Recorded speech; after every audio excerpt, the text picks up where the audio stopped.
Bueno, yo creo que ya podemos empezar, entonces vamos a continuar con la parte de la anatomía del miembro superior, con la parte del segmento del hombro. Entonces, por favor, la siguiente diapositiva. Entonces, es más que todo recordar lo que ya hemos visto. Entonces, como ustedes observan, digamos, la configuración de esa cintura escapular va a estar dada realmente por tres huesos: la clavícula, el omóplato y el húmero, una unidad funcional. Continuemos. Y ustedes ya tienen un acercamiento, bueno, al extremo acromial, al extremo esternal, a los tubérculos trapezoideo, conoideo, al canal del músculo subclavio. Entonces, prácticamente hay cosas que son de repaso y otras cosas que vamos viendo por el camino. ¿Sí? Entonces, la clavícula, recuerden que es susceptible de fracturas y de luxaciones. ¿Sí? Es muy doloroso, se presenta sobre todo cuando hay caídas en extensión, o sea, uno se protege cuando cae, hace extensión sobre el miembro superior. Y también es la lesión más frecuente de los motociclistas. Continuemos. Entonces, a forma de que ustedes vayan haciendo el ejercicio, entonces recuerden que tiene una cara superior, una cara inferior. Entonces, en esa cara superior ustedes ven la inserción para el trapecio, ¿sí? Allá en ese extremo acromial, por posterior la inserción para el deltoides, y en el extremo external tendría la inserción para el pectoral mayor, por la cara superior y cara anterior. Por debajo, el canal para el músculo subclavio. Podemos continuar. Entonces, esta clavícula, recuerden también, se opera solamente cuando tiene fractura conminuta o cuando los fragmentos están lesionando el paquete neurovascular del miembro superior. Continuemos. Profe, qué pena, es que se escucha muy lejos. Ahí, Pues, ahí se escucha mejor. Sí, así, un poquito mejor. Gracias. Ok, bueno, entonces la parte de continuamos con la parte de la escápula. Entonces, como les había dicho, una forma triangular, tres ángulos, tres bordes. Esto simplemente es un repaso. Entonces, más o menos va de la primera a la octava costilla, ¿sí? Entonces, recuerden la espina de la escápula, la fosa supraespinosa, la fosa infraespinosa, el acromio, la apófisis coracoides, la cavidad glenoidea, la escotadura coracoidea. Entonces, continuamos.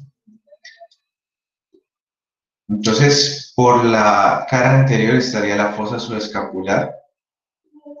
Por lo que es el ángulo y la parte lateral estarían los romboides. Por la parte del ángulo superior, el elevador de la escápula.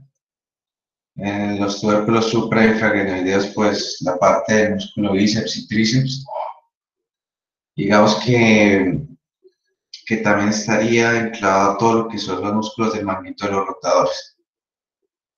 ¿Listo? Continuemos. Bueno, entonces ahí ustedes ven la disociación, hay más cosas, pero pues digamos que lo mayor ya lo representativo ya lo hemos tocado. Continuemos.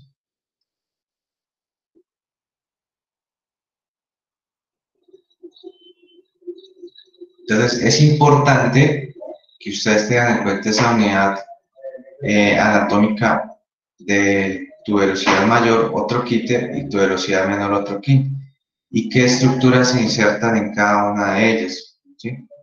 También saber cuáles son los músculos del manguito de los rotadores. Entonces vamos a ir viéndolo a medida que avancemos en la exposición, pero pues tengan eso en cuenta. Es porque tres músculos van a un lado y un músculo va hacia el otro, hacia la otra parte de la inserción. ¿Sí? Entonces se dice que, bueno, tiene un ángulo de 130 a 150, pero pues los movimientos realmente son multiaxiales, es una articulación multiaxial. Y bueno, este es ya el repaso. Entonces, articulación externo-clavicular, entonces ligamento externo-clavicular anterior, interclavicular, la cápsula o el disco. Y entonces recuerden que este tipo de articulación es de tipo sinovial, silla de montar. Continuemos. Entonces, ligamentos coraco-claviculares se dividen en dos: ligamento trapezoideo y ligamento conoideo. ¿Listo? También tendríamos el ligamento coracoacromial. La articulación coracoacromial es de tipo sinovial plano. Volvemos a repetir, volvemos a repasar. ¿Sí? Continuemos. Entonces, la articulación glenohumeral o la articulación del hombro tendría la configuración que es sinovial esferoidea, ¿sí? Y tiene los ligamentos capsulares, o ustedes los pueden también, en ese número 4 que ustedes ven ahí, los pueden llamar también glenohumeral superior, medio e inferior, ¿sí? El 5, recuerden que es el transverso humeral, pero pues en sí esa unidad la pueden llamar como ligamento capsular. ¿Listo? Continuemos. Bueno, dentro de toda la parte de lo que son los ligamentos capsulares, también tendríamos lo que son las bursas. Entonces, hay tendinitis, que sería la parte de la distensión e inflamación de los tendones, y hay bursitis, es cuando la articulación hace un esfuerzo extremo en sus ángulos de movimiento, y entonces se produce inflamación, se produce producción de líquido, y esos espacios virtuales de las bursas que ustedes pueden ver en los dibujos, porque son espacios virtuales, por lo general están dibujados en verde o en azul, entonces se vuelven espacios reales y generan dolor e inflamación. Entonces eso se conoce como bursitis o capsulitis, ¿sí? Muy probablemente se han experimentado ese tipo de lesiones durante toda la vida. Entonces hay leves hasta las más graves que pueden causar con luxación, fracturas.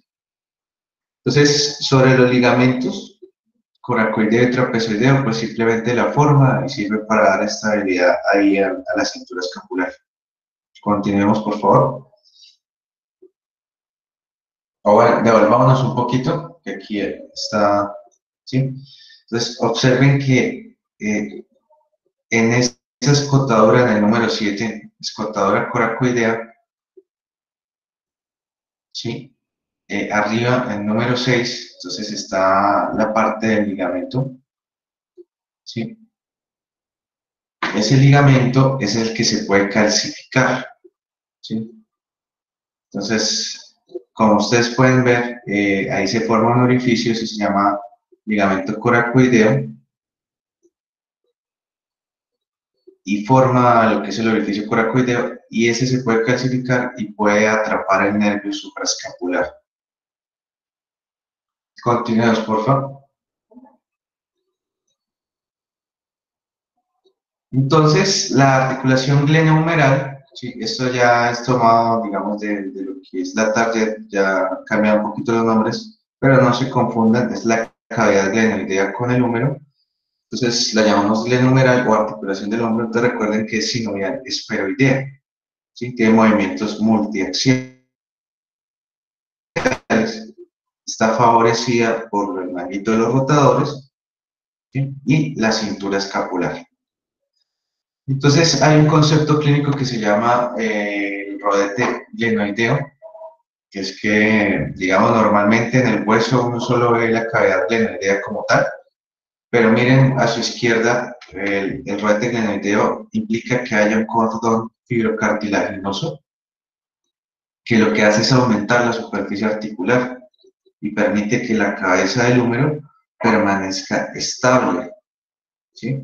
Hay personas que tienen alteraciones genéticas en esa formación del rodete glenoideo, Entonces son personas jóvenes, las cuales ustedes ven que son susceptibles a que se den las luxaciones anteriores, luxaciones posteriores, personas que pueden tener 13, 15 años y ya han tenido 4 o 5 luxaciones. De hecho, he conocido médicos o compañeros amigos que también, sí, haciendo reanimación muchas veces se luxan y pues ya después de la tercera luxada vienen las cirugías y se repiten las cirugías, entonces son de manejo muy eh, complejo. ¿Listo? Esas luxaciones a repetición. Entonces, todo eso es por patología sobre el rodete glenoideo. ¿Sí? Entonces, recordar que no es solo cavidad glenoidea, sino que hay tejido ahí que está formando como una especie de concavidad para que la cabeza pueda ajustarse adecuadamente. Continuemos, por favor. Entonces, lo que ustedes observan ahí a la derecha, alrededor de la cavidad glenoidea o la fosa glenoidea, ¿sí? Simplemente es la configuración de la cápsula articular, los ligamentos capsulares, los que veíamos en el número 4, ¿sí? Y aparte de eso, está la formación de los músculos del manguito de los rotadores, y está también otras estructuras que pasan por ahí, como el tendón del bíceps y el ligamento glenohumeral, y la parte transversa del ligamento humeral. Continuemos. Entonces, al final ustedes ven que eso forma una especie, pues ahí lo llaman cápsula, pero es un envolvimiento en el cual da estabilidad a la articulación y permite que pueda haber la producción de líquido y todos los movimientos. Entonces, miren, esos ligamentos glenohumerales simplemente los podemos llamar ligamentos capsulares, pero ustedes también pueden ver la división superior, medio, inferior, siguen siendo un solo ligamento. No me interesa como la parte de las inserciones, sino que sepan que existen. Y bueno, el ligamento coracohumeral también está definido, y el ligamento humeral transverso. Eso es lo que encontramos en la parte de los modelos. Cuando vengan a estudiar los modelos, pues ahí la idea es que los identifiquen. ¿Listo? Continuamos, por favor. Estas son las llamadas bursas o bolsas serosas. Miren, todo lo que está en connotación de color azul, ¿sí? Y dependiendo de la localización, ustedes lo conocen como bolsa. Entonces, son realmente espacios. Entonces, si está debajo de la escápula, se llama bolsa subescapular. Está abajo o cercano al bíceps, bolsa bicipital, subdeltoidea, subcoracoidea. Entonces, son espacios virtuales por los cuales pasa líquido y permiten que haya lubricación. Cuando se inflaman, cuando se lesionan, cuando hay enfermedades que pueden producir depósitos, hace que se inflamen y que crezcan los espacios. Continuamos. Entonces, sobre la parte de los músculos del hombro, entonces el que ustedes encuentran en la porción superior es el músculo deltoides. Yo sé que van a encontrar en algunos libros diferentes conceptos. Y por ejemplo, en la Target solo habla que es abductor, ¿sí? Entonces, hay que tener en cuenta que el músculo deltoides realmente tiene una configuración de 3 fibras, unas fibras anteriores, unas fibras medias y unas fibras posteriores. Realmente las fibras medias son las que hacen la abducción, ¿sí? En otro libro ustedes encuentran, ¿sí?, como fascículos clavicular, acromiales, escapulares, dependiendo o orientado hacia las inserciones, ¿sí? Pero podemos decir que, digamos, la parte de lo que es las fibras anteriores se encargan de la flexión, la rotación interna y la aducción del hombro. Las fibras medias se encargan de la abducción del hombro y las fibras posteriores hacen extensión, rotación externa y colaboran con la parte de la extensión. Está inervado por el nervio axilar también es nervio circunflejo. Y recuerden, miren, ahí está la acción principal, esta parte es tomada de la target. Entonces, se toma que el músculo deltoides es abductor, pero recuerden que hay fibras anteriores que hacen una función, fibras medias y fibras posteriores. Continuamos. El músculo supraespinoso, como ustedes pueden ver, está en la fosa supraespinosa, en su origen, y va a llegar hacia la tuberosidad mayor. Está inervado por el nervio supraescapular, y entonces se puede decir que es el primer abductor. Entonces, cuando se hace abducción más o menos a 15 grados, el supraespinoso actúa, pero cuando uno hace ya abducciones de ángulos más grandes, el músculo que actúa son las fibras medias del deltoides. Está inervado también por el nervio supraescapular. Entonces ustedes ya se pueden ir imaginando lo que se lesiona o qué movimientos se lesionan o se producen cuando hay esa calcificación de ese ligamento coracoescapular. Bueno, entonces músculo supraespinoso hace abducción a 15 grados. Continuemos, por favor. El infraespinoso, fosa infraespinosa, tuberosidad mayor, ¿sí? También nervio supraescapular, se encarga de hacer rotación externa. Continuemos. Entonces, como recomendación, en algunos libros van a ver que tienen 3 funciones o 2 funciones.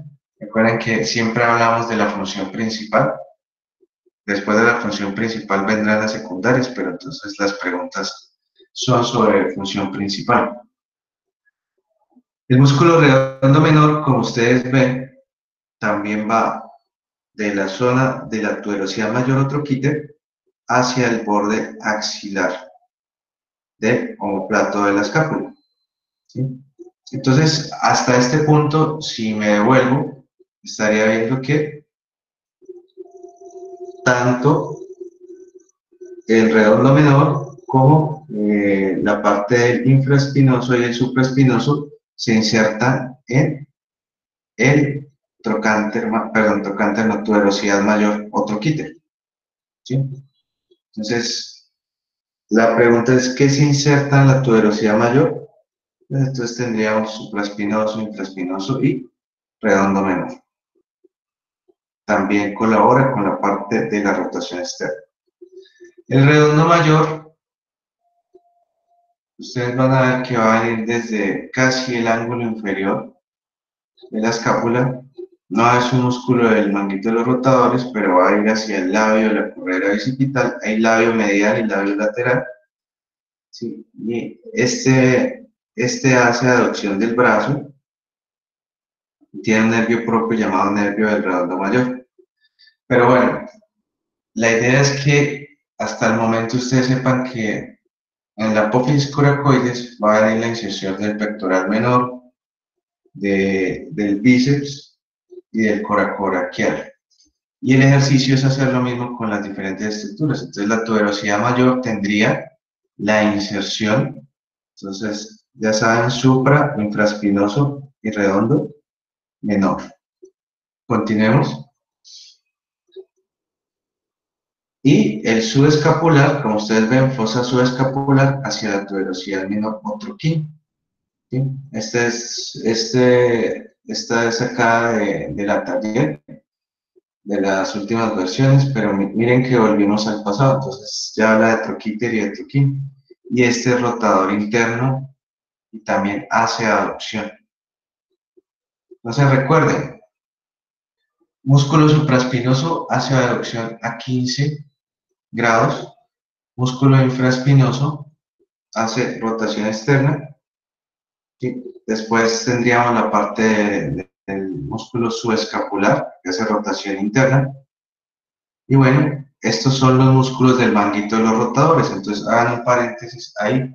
Supraespinoso, infraespinoso y redondo menor, ¿sí? Se insertan en la tuberosidad mayor, ¿sí? Y el subescapular se inserta en la tuberosidad menor. Entonces, esos 4 músculos son los músculos principales del manguito de los rotadores, o los músculos reales del manguito de los rotadores: supraespinoso, infraespinoso, redondo menor y subescapular, ¿sí? Pregunta de exámenes en anatomía, pregunta de exámenes en residencia, ¿sí? Entonces, son los músculos del manguito de los rotadores.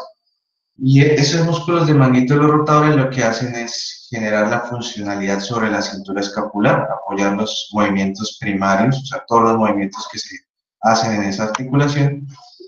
Y bueno, eso es lo que ustedes encuentran con respecto a músculos de magnitos rotadores. Continuamos.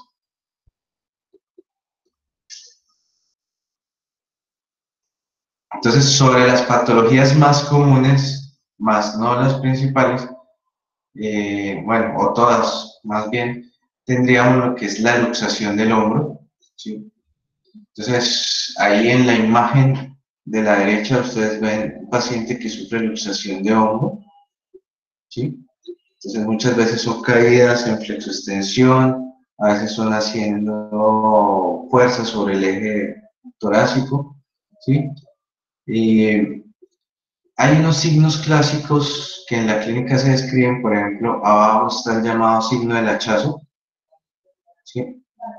Otros también llaman el signo de la charretera, cuando se pierde o se pone esa irregularidad sobre el hombro. Lo que es seguro es que es un diagnóstico muy frecuente, es una causa de consulta de urgencias frecuente, ¿sí? Por lo general uno siempre se encuentra uno o dos casos, muchas veces en la guardia. Y bueno, ante una luxación del hombro, pues el diagnóstico es extremadamente sencillo, ¿sí? Pero pues uno tiene que valorar ciertos aspectos. El paciente va a estar muy álgido, o sea, con mucho dolor, y hay que tener en cuenta que las luxaciones más frecuentes son las anteriores. Mira, si ustedes ven la representación, más o menos un 75-90% son las más frecuentes. Y bueno, hay caídas, hay golpes, también los pacientes que hacen convulsiones, que sufren electrocución, por lo general hacen sacudidas fuertes de los grupos musculares y eso hace que la cabeza del húmero salga del eje de la cavidad glenoidea. Ustedes encuentran en esos pacientes dolor, mucho dolor, ¿sí? Por lo general flexionan el codo, ¿sí? Tratan de hacer una abducción separando para limitar el dolor, ¿sí? Y no pueden hacer función de ese miembro superior, de ese brazo. Continuemos. ¿Cómo lo vemos en la radiografía? Entonces, primero miremos lo que es normal. Entonces, a su izquierda están viendo una radiografía, sí, de hombro. No puedo decir que es una P verdadera, pero ahí nos muestra todas las estructuras anatómicas. Entonces, lo que ustedes denotan ahí es la cabeza del húmero, se ve el cuello anatómico, la tuberosidad mayor, ¿cierto? La cabeza del húmero, tuberosidad mayor, tuberosidad menor, el surco intertuberositario, ¿sí? El cuello anatómico. Miren que se ve muy bien el espacio articular, o sea, ese espacio que ustedes ven ahí radiolúcido entre lo que es la cabeza del húmero y la cavidad glenoidea. Ese espacio radiolúcido que ustedes observan ahí es el espacio normal. Y ahí se ve la cavidad glenoidea, hacia arriba el acromion y la clavícula, se alcanzan a ver las costillas. Y observen que los huesos son de bordes definidos. Si ustedes ven el número, está de bordes definidos. Es un paciente joven. Entonces se ve radio opaco, la parte ósea. Y pues también los pulmones, miren, radio lúcido. ¿Sí? ¿Se acuerdan lo que habíamos visto en radiología? En una placa, en la placa de la derecha, pues alcanzamos a observar ya ¿sí? Que algo no está bien, ¿sí? Si ustedes ven la cabeza humeral, está fuera del ángulo de la cavidad glenoidea y de hecho está hacia la parte posterior. Continuemos.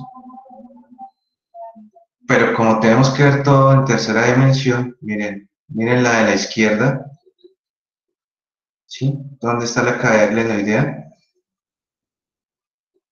Exacto, entonces ahí tienen la cavidad glenoidea y miren la parte de la cabeza humeral, de la epífisis, donde se encuentra. ¿Sí? Miren la placa de la mitad, ¿sí? Y miren la placa de la derecha, ¿sí? Hay pérdida de la angulación articular. Entonces es una luxación de hombro. Y ahora, pues, lo que uno hace es diagnosticar cómo es una luxación anterior, cómo es una luxación posterior, pero pues, digamos que con las estructuras anatómicas, ¿sí? Y viendo lo que es normal y normal, pues, hasta me conformo. Continuemos. Entonces, en el pasado había muchas maniobras, ¿sí? Un poco salvajes, como la de la mitad. También en la derecha, ustedes ven que se aplicaba un cierto peso sobre el miembro superior y se esperaba, ¿sí? Muchas veces esas luxaciones se producen por contracturas de los músculos y desacomoda la angulación de la parte articular del hombro. Y pues cuando uno intenta volver o colocar el ángulo o la angulación normal de la articulación, es lo que se llama hacer la reducción de la luxación. Entonces ahí en la parte izquierda está la reducción clásica, que es ¿no? con la maniobra de Kocher, ¿sí? Entonces, si ustedes observan, lo que se hace es una ligera reducción con una rotación interna, después una rotación externa, ¿sí? Se tracciona y se acomoda, ¿sí? Lo que pasa es que ahí se ve sencillo, pero en la parte de urgencias muchas veces las primeras 10 no funcionan, ¿sí? Lo que se hace con los pacientes por lo general se les da una sedación suave cuando quedan ya más o menos en un plano superficial, relajan los músculos y muchas veces la luxación se espontáneamente o uno solo ayuda con haciendo una moción, unas rotaciones y se acomoda la cabeza, el número, ¿sí? Continuemos. Sí. Antes nos enseñaban a hacer este vendaje de Belpo, ahora ustedes pueden, bueno, sirve para el rural, yo creo, sí. Pues ahí están muy bonitos, pero pues no quedan así como tal. Y lo que hacemos es hacer la parte de una aducción y mantener separado e inmovilizada los movimientos del hombro. La segunda patología importante es la patología del manguito de los rotadores. Entonces, los factores de riesgo son una edad mayor de 50 años. Entonces, hay que recomendar a los padres de familia, a los abuelos, más de 50 años, no traten de hacer esfuerzo de cargas y sobre todo no traten de hacer esfuerzos elevando el miembro superior por encima del ángulo del hombro, ¿sí? Cuando intentan alcanzar y recibir pesos, porque puede producir lesiones del manguito de los rotadores. Entonces es muy frecuente en los mayores de 50 años porque pues por el envejecimiento se va disminuyendo la masa muscular y la calidad de los tendones, la calidad de la articulación. Sin embargo, no hay una causa clara. Miren, ustedes ven ahí deportes, trabajos que requieran actividad por encima de la cabeza, fumar, obesidad, ¿sí? Yo pienso que también la parte del sedentarismo está implicada ahí, no hacer movimientos y el día para otro intentar. Lo que ocurre con muchas personas que en la juventud eran jugadoras, de un momento a otro se van al sedentarismo, se casan y cuando vuelven a un partido de exhibición, pues presentan lesiones del manguito rotador, ruptura del tendón de Aquiles, cosas así. Entonces, esos desgarros son fáciles de presenciar y presentar, sobre todo cuando se hacen trabajos por encima del hombro, se lesiona mucho del manguito de los rotadores. Recuerden que los músculos que conforman el manguito de los rotadores son supraespinoso, infraespinoso, redondo menor y subescapular. Y todos esos músculos hacen la funcionalidad de los movimientos. Si se desgarra el manguito de los rotadores, pues se van a limitar muchos movimientos del hombro, ¿sí? Entonces, lo que uno hace cuando, ante la presencia del diagnóstico de manguito de los rotadores, es evaluar mediante el examen físico los arcos de movimiento. Todo lo que ustedes ven ahí, examen físico. Los arcos de movimiento en ortopedia lo llaman SPIDs, los SPIDs de movimiento. Entonces, SPID limitado a la reducción de hombro hasta 80 grados, no sé, ¿sí? Como por dar un ejemplo. Y también va generando deformidad va produciendo brazo caído, va limitando las funciones de los otros músculos que se encuentran implicados. Entonces, continuamos. Entonces, el mejor examen para ver desgarro en el manguito de los rotadores es la resonancia magnética. Si se acuerdan de la resonancia magnética, pues mejor definición. ¿Sí? Yo creo que llévense eso, la resonancia magnética sirve para esa parte del hombro y para la rodilla. ¿Sí? Si ustedes piden una radiografía de hombro, pues no les va a servir mucho. ¿Sí? Solamente muestra una luxación o fracturas. Pero digamos que en la parte del manguito de los rotadores se puede utilizar ecografías, ¿sí?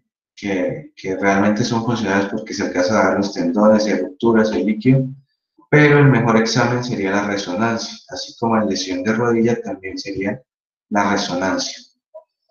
¿Cuál es el problema? Que en las EPS por lo general dan es radiografías, ¿sí? Hay problemas, limitaciones, y pues obviamente que salga una radiografía normal de rodilla o de hombro, pues no quiere decir que los músculos estén bien, que los ligamentos estén bien, que las cápsulas estén bien, que los meniscos, que todas las estructuras articulares estén bien. Entonces, llévense eso, la resonancia es el método diagnóstico para la parte de patología de rodilla, sobre todo de rodilla y también de hombro. ¿Listo? Continuamos. La ecografía, recuerden que tiene el efecto Doppler, y el efecto Doppler lo que hace es rebotar las ondas sonoras y transmitir a un monitor lo que se ve. Entonces, ustedes ven ahí en la derecha cómo está el músculo deltoides, cómo está la parte del húmero. Pues realmente ahí no ven nada, ¿sí? Pero porque la ecografía es compleja. Recuerden que en ecografía es anecoico, hipoecoico e hiperecoico. ¿Sí? Vamos a continuar. Solamente se muestra en el hombro donde se van viendo todos los músculos. ¿Sí? Ahí estaríamos viendo el infraespinoso. Continuamos. ¿Sí? Continuemos, por favor. Ahí estaríamos viendo el redondo menor. Entonces, si ustedes observan, la proyección hacia posterior estaría detrás del músculo infraespinoso, ¿sí? Quiero que vean en la parte derecha ahí donde dice espina, ¿sí? Entonces uno baja y ahí estaría el músculo infraespinoso y después tendríamos hacia la parte lateral, más lateral, el redondo menor. Bueno, estos ya son conceptos difíciles, pero quiero que tengan en cuenta que mediante la ecografía ustedes pueden valorar las inserciones, la zona tendinosa, las cápsulas y el líquido de la articulación del hombro. Entonces, la ecografía es más barata, es más asequible, pero también depende del radiólogo. ¿Sí? Ustedes ven la parte de la cabeza humeral ahí, la cápsula, ¿sí? La cavidad glenoidea. ¿Sí? Entonces, miren que es otra anatomía y realmente es una anatomía más difícil. Afortunadamente, las ecografías nos las traen leídas, también las ecografías obstétricas, entonces eso es mucho mejor. Listo, supraespinoso. Entonces, todo esto tiene un protocolo que se llama el protocolo de dolor, de hombro doloroso, ¿sí? Entonces, cuando hay un hombro doloroso y hay deformidad, pues uno podría pensar en luxación. Hay que determinar si es luxación anterior o luxación posterior. Si está simplemente inflamado, fuera algún movimiento y hay limitación, pues podríamos pensar en una bursitis, ¿sí? Si el dolor es agudo, si el dolor es crónico, ¿sí? Hay una serie de protocolos, pero digamos que cuando hay una deformidad, hay que tomar primero una radiografía, muy probablemente tendríamos una luxación. ¿Sí? Ya para las patologías de ruptura de manguito de los rotadores, de capsulitis, de algunas enfermedades ya más degenerativas, pues tendríamos la opción de la resonancia. No se alteren con lo que está ahí, pues realmente, pues estamos en una etapa pequeña de nuestro estudio Y llévense eso, la resonancia sería el mejor estudio, pero pues también está la radiografía y está la ecografía. ¿Continuamos? Entonces, de esto les hablaba. La bursitis es la inflamación de las bolsas serosas, ¿sí? Puede ser por trauma, por lanzar objetos, por dolor los movimientos, ¿sí? Hay dolor en reposo y en movimiento, limitaciones. Continuemos. Y lo que se hace es manejar la terapia frío y calor, dar anestesia, analgésicos antiinflamatorios, ¿sí? Y estaría todo eso indicado en ese, digamos que eso sería digamos, lo más sencillo que se puede hacer. La luxación acromioclavicular, sí, entonces acuérdense del ligamento acromioclavicular y la articulación acromioclavicular. Ese ligamento es muy débil, muchachos, entonces deportes de lucha, se ve mucho en Estados Unidos también por fútbol americano. Entonces simplemente se rompe el ligamento acromioclavicular y la clavícula asciende un punto, un poco. Entonces ustedes ven pues inflamado, se puede ver morado, lo que llamamos equimosis, ¿sí? Y el paciente no puede levantar el brazo. Entonces, esa clavícula se puede reducir, o sea, mandar hacia abajo, eso es lo que llaman como signo de la tecla. Por lo general, pues no hay que operar, sino simplemente queda así como con esa deformidad y ya. También se diagnostica con radiografía, eso no tiene problema. Si ustedes observan en la I del lado izquierdo, pues tiene una altura clavicular mucho mayor. Y no hay unión entre el extremo acromial de la clavícula y el acromial. Miren que está separado. ¿Listo? Continuemos. Sí, lo mismo.